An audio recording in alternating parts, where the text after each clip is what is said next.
Одбиено преди да стаса до Софија. Вака заврши понуденото медијаторство на унгарскиот премиер Виктор Орбан за надминување на билатералниот проблем меѓу Македонија и Бугарија. Орбан, кој вчера во Охрид соопшти дека до македонската страна доставил предлог за надминување на проблемот, но побара и согласност од Бугарија за Унгарија и официјално да стане медијатор, експресно беше одбиен од бугарската влада. Европскиот договор со Република Северна Македонија е јасен. На Бугарија не и требаат посредници во овој процес. Понудата од Унгарија, но и одбивањето од Бугарија уследи само 2 дена откако Европската унија реши да го раздели патот на Македонија и на Албанија кон полноправно членство, за што гласала и Унгарија. За експертите кои ги следат европските процеси, разделувањето било очекувано и најавено и се настав дека поради тоа не треба да се подгреваат дополнителни анимозитети кон Европската унија. Според нив требало да се покаже дека процесот на проширување е жив. Симонида Кацарска од Институтот за европска политика во Топ тема изјави дека многу побитно е тоа што ни се случува дома, особено што процентот на песимизам дека никогаш нема да станеме членка на Унијата во земјава е многу висок. Ние имаме над 30.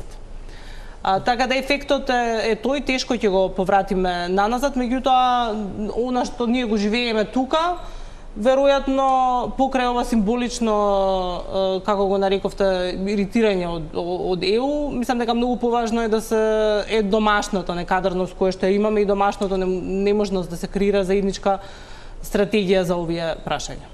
Новинарката Светлана Јовановска пак смета дека решавањето на проблемот со Софија лежи во Софија и во диалогот меѓу Македонија и Бугарија, без оглед дали ќе има или не посредници меѓу нив. Но според неа, моменталната состојба на односите меѓу двете земји не оставаат многу простор за такво нешто. Ситуацијата сега во овој момент ја не гледам дека може да има било каков диалог.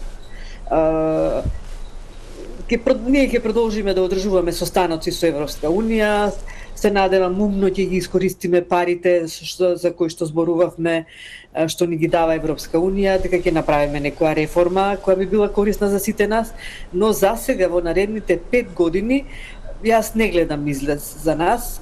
Всушност мислам дека нема да има проширување во наредните 5 години. Посетата пак на Орбан со понуденото медијаторство, декларираното братство и уште поважно понудената финансиска помош за земјава, за нив е сигнал дека Унгарија работи на јакнење на своето присуство во регионот и враќање на Македонија во јатото на незини поддржувачи.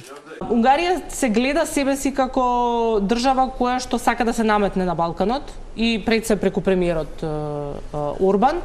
Тие врски ги одржуваат и со Србија и во контекст и сега повторно на некој начин за многумина ова звучи како враќање во јатото на Орбан, на оваа држава која што веројатно одреден период не беше сметана како дел од најголемите сојузници на премиерот Орбан, што за нас долгорочно ќе има последици и ќе има влијание во однос на тоа како ќе се позиционираме во однос на другите држави во ЕУ. Според Јовановска, Орбан дури и повеќе добива од посетата на Македонија отколку самата Македонија. Со патувањето на Орбан во Македонија покажува дека има земја кои ја почитуваат како земја председавач. Бидејќи во Брисел, практично и да не се слуша дека Унгарија ја води Европска унија.